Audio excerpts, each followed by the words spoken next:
বৃহস্পতিবার মেমারি ২ নম্বর ব্লকের সাতগেছিয়াতে অগ্রসেন কোল্ড স্টোরে কর্মী বৈঠক করলেন বর্ধমান দুর্গাপুর লোকসভা কেন্দ্রের বিজেপির প্রার্থী দিলীপ ঘোষ।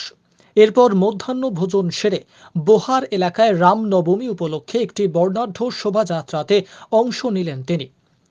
শোভাযাত্রা জাকরা ফুটবল ময়দান থেকে শুরু হয়ে বোহার বাজারের বিভিন্ন এলাকা পরিক্রমণ করে আবারও পুনরায় শোভাযাত্রা ময়দানে এসে শোভাযাত্রাটি শেষ হয়। সাংবাদিকদের মুখোমুখি হয়ে প্রার্থী দিলীপ ঘোষ কি জানিয়েছেন শুনুন।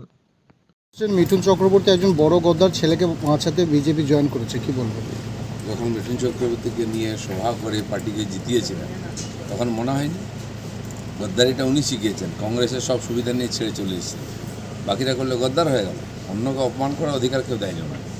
রামনবমী গেল, সারা রাজ্যে মুর্শিদাবাদের ঘটনা পরিকল্পিত। বিজেপির এমএলএ অস্ত্র নিয়ে মিছিল, কে অধিকার দিয়েছে, কেন ডিআইজিকে সরিয়ে দিলেন, এই পরিকল্পনার জন্য ইসলামপুর থেকে বিজেপিকে তো মুখ্যমন্ত্রী না, গোটা রাজ্যে হলো, কোথাও গণ্ডগোল হলো না। উনি প্রথম থেকে দাঙ্গার গল্প বলে লোককে খেপাচ্ছেন, কেউ মানেনি। লোক ভাড়া করে নিয়ে এসে গণ্ডগোল বাঁধিয়েছেন মুসলমানদের ভয় দেখিয়ে ভোট নেওয়ার জন্য।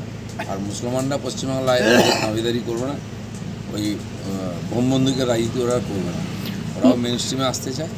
এবারে ইলেকশন থেকে তারা বুঝিয়ে দেবে। রাজ্যপালের উত্তরবঙ্গ সফরটা বাতিল হয়েছে এবং বাতিলের কথা জানালে রাজ্যপাল অস্বস্তিকর রাজনৈতিক বিতর্ক এড়াতে সফর বাতিল। বিবৃতিতে জানালে রাজ্যপাল সিবিআই। আমি বলতে পারি না। মুখ্যমন্ত্রী বলছেন যে রাজ্যে কোনো দুর্নীতিই হয়নি। সেটা উনি বলছেন। হাইকোর্ট কী বলছে, সুপ্রিম কোর্ট কী বলছে, সিবিআই ইডি কী বলছে, নেতাদের বাড়িতে কোটি কোটি টাকা এলো থেকে, তার তো জবাব দিতে হবে। শুধু তাই নয়, কেন্দ্র সরকারের হাজার নয় লক্ষ লক্ষ কোটি টাকা লুট হয়ে গেছে, কোথায় গেল, আগে জবাব বুঝিয়ে দিন, তারপরে বলবেন।